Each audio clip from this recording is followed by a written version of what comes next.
اور جو پہاڑ تھا جس کے اوپر چڑھے ہوئے تھے وہ پہاڑ جل کر سرما بن گیا، پہاڑ جل کر راکھ ہو گیا۔ موسیٰ علیہ السلام کو جب ہوش آیا تو ایک آواز سنتے ہیں، غیب سے آواز آتی ہے۔ موسیٰ علیہ السلام کو اللہ پکار کر کہتا ہے اننی انا اللہ لا الہ الا انا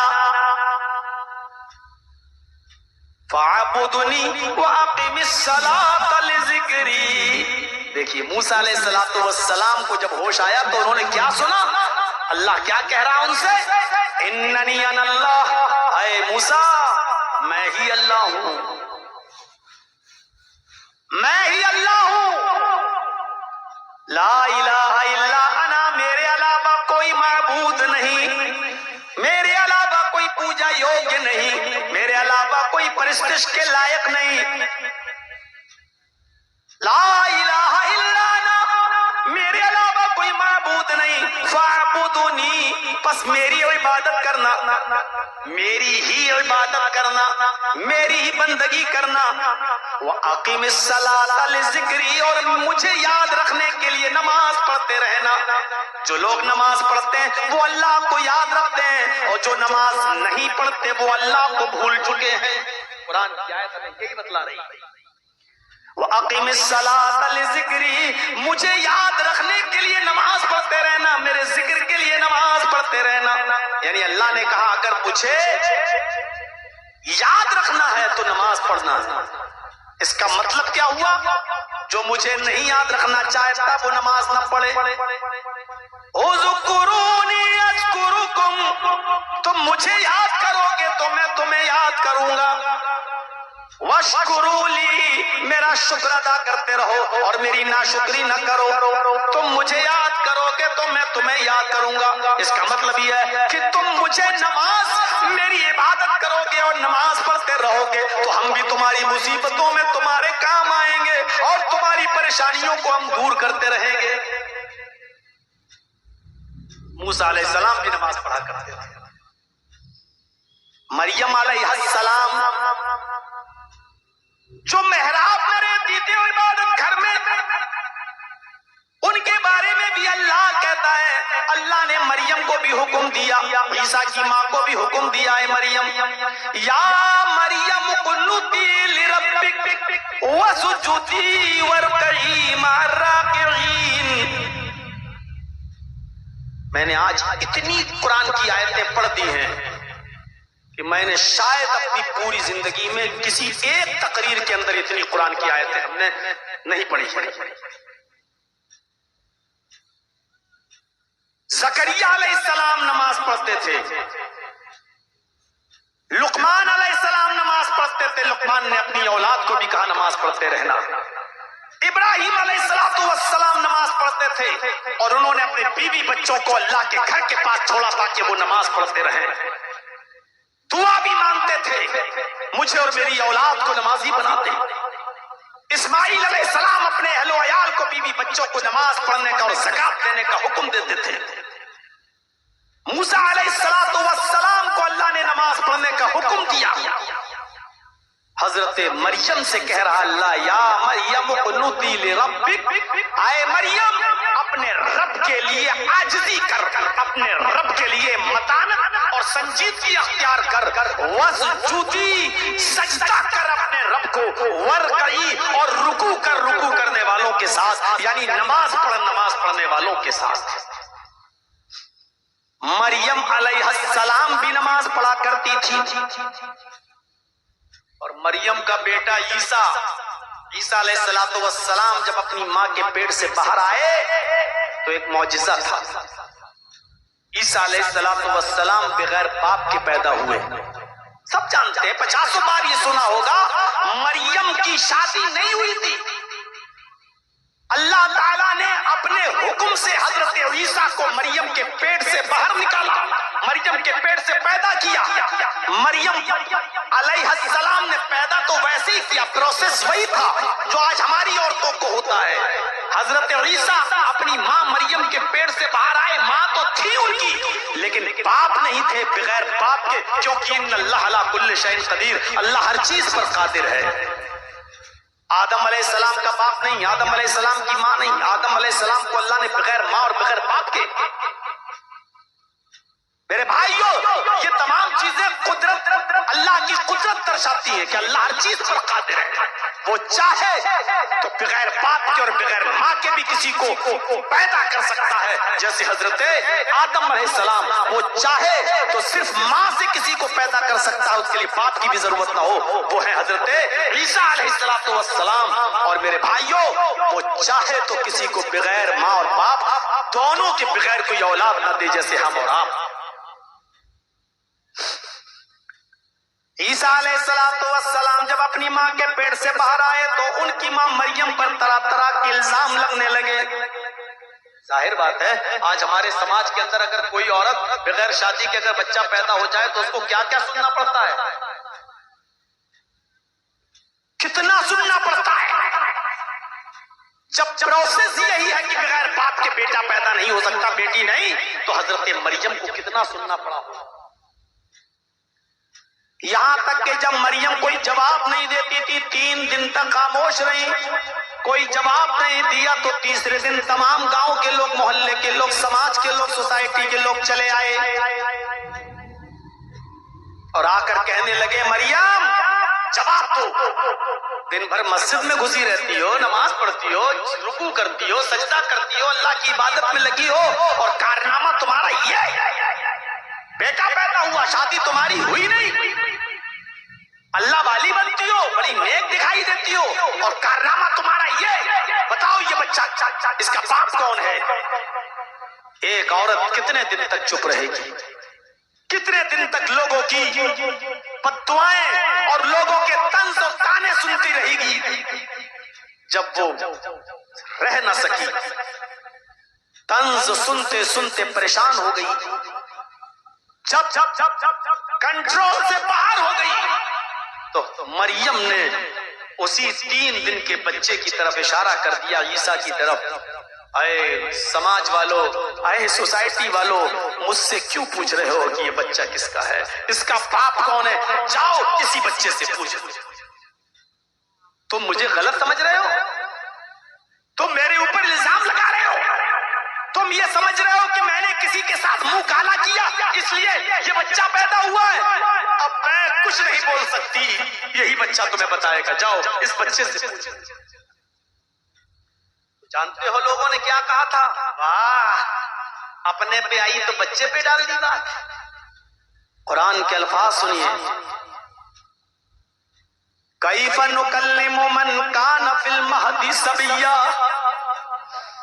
اے مریم جواب تو دے، تو بتا یہ بچہ کہاں سے آیا، اس کا باپ کون ہے. کہتی ہے بچے سے پوچھ لے، وہ بچہ جو پالنے میں جھول رہا ہے، وہ بچہ جو جھولے دان میں جھول رہا ہے، 3 دن کا بچہ ہم سے کیسے بات کرے گا.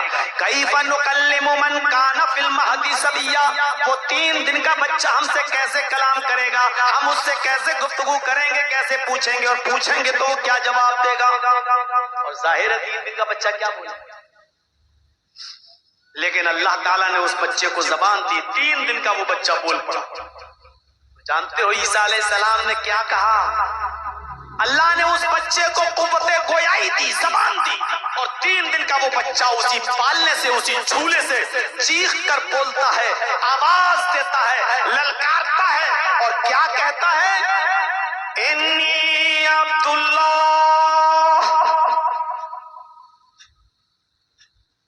اتانی الکتاب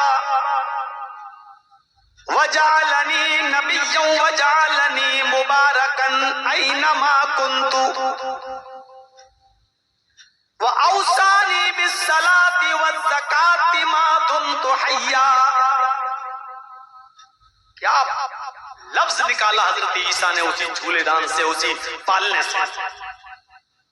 میری ماں پر الزام لگاتے ہو، میری ماں سے پوچھتے ہو کہ یہ بچہ کس کا ہے، اس کا باپ کون ہے. انی عبداللہ، میں اللہ کا بندہ ہوں. 3 دن کا بچہ بول رہا ہے. عیسیٰ علیہ السلام صغر سنی میں بول رہے ہیں 3 دن کا، اور کیا کہہ رہے ہیں؟ میری ماں پاک دامن ہے، میری ماں پر الزام نہ لگاؤ. میں اللہ کا بندہ ہوں، اللہ نے اپنے حکم سے مجھے پیدا کیا، اور صرف پیدا ہی نہیں کیا، اتانی الکتاب، اس نے مجھے کتاب دے کر بھیجا ہے، یعنی جب میں بڑا ہو جاؤں گا تو مجھے کتاب ملے گی، انجیل۔ اتانی الکتاب، اس نے مجھے کتاب دے کر بھیجا ہے، وجعلنی نبیا، اور اس نے مجھے نبی بنا کر بھیجا ہے، مجھے اس نے کتاب بھی دی اور نبی بھی بنایا، وجعلنی مبارکن اینما دمت اینما کنت، اور اس اللہ نے مجھے بابرکت بنایا ہے جہاں بھی میں رہوں، میں جس جگہ بھی جاؤں گا برکت ہی برکت ہوگی۔ وجعلنی مبارکن، اور اللہ نے مجھے بابرکت بنا کر بھیجا ہے جہاں بھی میں رہوں گا۔ اور اس کے بعد جو 3 دن کے بچے نے کہا وہ سنیے، وَأَوْصَانِي بِالصَّلَاةِ وَالزَّكَاةِ مَا دُمْتُ حَيًّا، اور میرے رب نے مجھے یہ حکم دیا ہے کہ میں نماز پڑھتا رہوں اور زکات دیتا رہوں جب تک میں زندہ رہوں۔ تو اس سے پتا چلتا ہے کہ آدم سے لے کر عیسیٰ تک جتنے بھی نبی آئے، ہر نبی پر نماز بھی فرض تھی، اور سارے نبیوں نے نماز بھی پڑھی۔ ہمارے بھائی اگر برا نہ مانے تو کرشن جی بھی 5 وقت کی نماز پڑھا کرتے تھے، یقین نہ آئے تو شریمد بھاگوت گیتا کا 6واں ادھیائے کا 10واں منتر دیکھ لیجیے،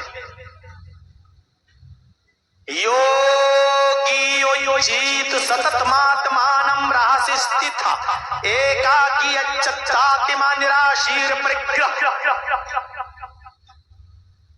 جس میں کرشن جی ارجن سے کہہ رہے ہیں کہ ہائے ارجن، ایشور کی جب پوجا کرو تو پورے شریر کا یوگ کرو، یوگی، یو پی والا نہیں،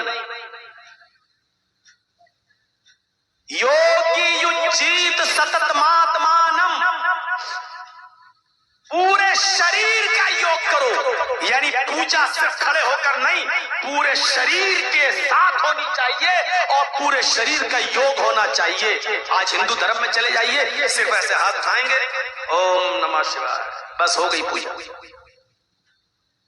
بہت سے لوگوں کو آپ دیکھیے گا، نئی نویلی بیوی کو موٹر سائیکل پہ پیچھے بٹھائے ہوں گے، ایک منگنی گاڑی پہ بیٹھے ہوں گے جو جہیز میں ملی ہوگی، جو لڑکی کے باپ نے اپنے داماد کو انٹرنیشنل بھکاری سمجھ کے دی ہوگی، اس موٹر سائیکل پہ بیٹھ کے وہ اپنی بیوی کو لے کے جا رہا ہے، اور راستے میں جو دیکھی ہنومان جی کی مورتی یا رام چندر جاؤ بڑا جو مورتی دیکھی، اب تو بیچارہ ہاتھ بھی نہیں جوڑتا ہے، 10 کلو کی کھوپڑی ہلائی، پڑ گیا آگے، ہو گئی پوجا۔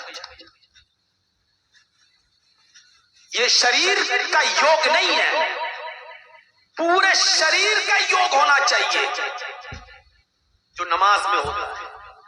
اللہ اکبر، یہ پوزیٹیو ریزز دوڑ رہے ہیں یہ،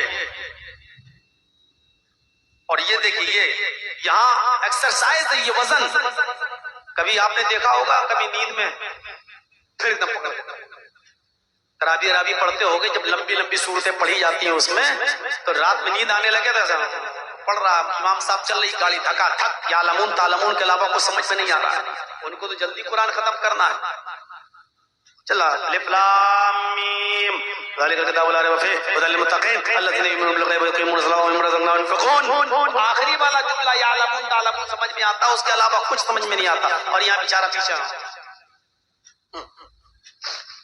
یہ ہاتھ جو گرتا ہے اسی لیے گرتا ہے کیونکہ یہ پوزیٹیو ریزن، اور یہ دوڑ، یہ وزن ہے اس کے اوپر، یہ ہاتھ کی ایکسرسائز ہے یہ۔ بہت سے لوگ یہاں نیت باندھ لیتے ہیں اللہ ایسا، ان کا ہاتھ گر ہی نہیں سکتا، سو جائیں گے پھر بھی گر نہیں سکتا، کیوں؟ کیونکہ یہاں وزن نہیں ہے، پوزیٹیو ریزز نہیں ہے۔ میں یہ نہیں کہہ رہا ہوں تو جیسا پڑھتا ہوا پڑھ رہا اس کی مرضی، میرے بھائیوں پوزیٹیو ریزز یہی ہے۔ تو یوگی اچیت سدتما، ایکسرسائز ہونی چاہیے، یہ کھڑے ہیں ایکسرسائز، یہ ہاتھوں کی، یہ اس کے بعد میں آئیے رکوع کریے، رکوع، آج کل تو رکوع ہوتے نہیں، کوے کی چونچے ماری جا رہی ہیں، اللہ سبحان رب العظیم سبحان رب العظیم سبحان رب العظیم سبحان اللہ، یہ کوے کی چونچ بات. ارے جب رکوع کرو تو ہاتھ ٹائٹ, انگلیاں کھلی ہوئی, یہ پانچوں اور مضبوط گھٹنا پکڑ لیا جائے, اور اس کے بعد پیٹھ اتنی سیدھی کر لی جائے کہ پانی کا بھرا ہوا برتن اگر اس پیٹھ پہ رکھا جائے تو گرنے نہ پائے. جب تک ایسے کرتے ہیں تب تک سمع اللہ لمن حمدہ اللہ. ابھی ہم رکوع میں جا نہیں پاتے, امام اٹھ جاتا ہے. میرے بھائیوں ایسا نہیں, اگر کوئی آدمی ویسے رکوع کرنے لگے جیسے رکوع بتایا گیا ہے, پیٹھ بالکل سیدھی اور پانی کا بھرا ہوا برتن اگر رکھا جائے تو گرنے نہ پائے, پیٹھ بالکل اتنی سیدھی ہو جانی چاہیے. آج ایسے رکوع کی ضرورت ہے. تو یہ ریڑھ کی ہڈی کی ایکسرسائز ہوتی ہے, نسیں کھنچتی ہیں, آپ کے مسلس پرابلمز دور ہوتی ہے, اس سے آپ کی یہ نسوں کی بیماریاں جو آپ کے یہ کھچن رہتی ہے پیروں کے, یہ اس سے دور ہوتی ہے. اور اس کے بعد سمع اللہ لمن حمدہ کہہ کر کھڑے ہوئیے, پھر اللہ اکبر کہہ کر آپ جب سجدے میں جائیں تو پیروں کی انگلیاں اس طرح مڑی ہوئی ہونی چاہیے کہ وہ قبلے کی طرف ہوں اور مڑی ہوئی ہوں. بہت سے لوگ ایسے کر لیں گے, بہت سے لوگ اسی پہ, غلط ہے. پیروں کی انگلیاں مڑی ہوئی ہوں, دونوں پیر آپ کے ملے ہوئے ہوں, اور جب یہ پیروں کی انگلیاں مڑی ہوئی ہوں گی تو یہاں سے جو نسوں کا کھچاؤ آئے گا جو آپ کی ریڑھ کی ہڈی تک آئے گا, اور سجدے میں جب آپ جائیں گے تو بلڈ کا سرکولیشن آپ کے دماغ تک پہنچے گا. اس سے آپ کو کبھی برین ہیمریج نہیں ہوگا. ڈاکٹر مورس مکائے نے, امریکہ کا سب سے بڑا برین کا ڈاکٹر ہے, اس نے اپنی ریسرچ میں لکھا ہے کہ اگر مسلمان ویسے نماز پڑھنے لگے جیسے ان کو ان کے نبی نے بتائی ہے, اور ویسے سجدہ کرنے لگے جیسے ان کو ان کے نبی نے بتایا ہے, تو ایسے شخص کو کبھی برین ہیمریج نہیں ہوگا, کیونکہ دماغ کی نسوں تک برین بلڈ کا سرکولیشن آرام سے ہوگا, وہ وہاں تک پہنچ جائے گا. یہ نماز پوری پریکٹیکل ایک یوگ ہے, ایکسرسائز ہے. بابا رام دیو نے کتنی مرتبہ کہا ہے کہ نماز کمپلیٹ ایک یوگ ہے. اگر کوئی آدمی پور کل نماز پڑھتا ہے تو اس کو پھر کسی یوگ کی ضرورت ہی نہیں ہے. میرے بھائیو ذرا اندازہ لگاؤ. دیکھنا چاہیں تو بابا رام دیو کا بھاشن یوٹیوب پہ پڑے ہوئے ہیں, اس کے اپنے چینل پر آپ دیکھ سکتے ہیں. اس نے نماز پڑھ کی تعریف کی ہے اور کہا کہ نماز کمپلیٹ ایک ایکسرسائز ہے, نماز سے بڑی کوئی ایکسرسائز نہیں ہے. اس لیے کہ اس میں جسم کے ایک ایک حصے کی ایکسرسائز ہو جاتی ہے, پورے شریر کی ایکسرسائز ہو جاتی ہے. یہ چیز ستت ماتمانم, اس کو ہمیشہ پڑھتے رہنا, ستت پکڑے رہنا, کبھی مت چھوڑنا. ہے ارجن رہا سے استھا, اگر چھوڑو گے تو استھت نہیں رہو گے, یعنی دھرم پر قائم نہیں رہو گے. اللہ کے رسول نے بھی تو یہی کہا ہے, جس نے قصدن عمدن جان بوجھ کر ایک وقت کی نماز چھوڑ دی اس نے کفر کیا. اللہ کے نبی بھی تو یہی کہہ رہے ہیں نا, ایکاکی یچتاتما, ایک اللہ کے سامنے کھڑے ہو جاؤ, ایک ایشور کے سامنے کھڑے ہو جاؤ. یچتاتما, اور اپنی آتما کو وہی لگا لو, یعنی ادھر ادھر مت دیکھو. یچتاتما, ہردے دل کے ساتھ وہیں پر آپ کی نظر ہو اور ادھر ادھر نہ دیکھو. یہی تو اللہ کے نبی نے فرمایا, جب تم نماز پڑھنے کے لیے کھڑے ہو تعبد اللہ کانک تراہ, تو یہ سمجھ لو کہ تم اللہ کو دیکھ رہے ہو. فإن لم یکن, اگر تم اللہ کو نہیں دیکھ رہے ہو تو یہ تصور کر لو فإنہ یراک, وہ تمہیں دیکھ رہا ہے. جب تم یہ سوچو گی کہ اللہ مجھے دیکھ رہا ہے تو آپ پولیس والوں کے سامنے چوری کوئی کرے گا؟ ڈی ایم کے سامنے کوئی بدتمیزی کر سکتا ہے؟ اس کو معلوم ہے کہ حاکم ہمارے سامنے, جج کے سامنے تو وکیل کھڑے رہتے ہیں کیونکہ وہ اپنا مالک سمجھتے ہیں, اور اس کے سامنے بدتمیزی نہیں. جب ہم یہ سمجھ لیں گے کہ اللہ ہمیں دیکھ رہا ہے تو کوئی اس نماز کو الٹی سیدھی پڑھے گا, وہ تو اس نماز کو اچھی طریقے سے پڑھے گا کیونکہ میرا رب مجھے دیکھ رہا ہے. اس لیے نماز کو خشوع اور خضوع کے ساتھ پڑھو. فإن لم یکن یراک فإنہ یراک, اگر تم یہ نہ سوچ سکو کہ تم اللہ کو دیکھ رہے ہو تو یہ سوچ لو کہ اللہ ہمیں دیکھ رہا ہے. یہ نماز یچتاتما, پوری آتما کو اسی کی طرف لگا دو. نراشیر, سب سے نراش ہو جانا لیکن اوپر والے سے نراش مت ہونا.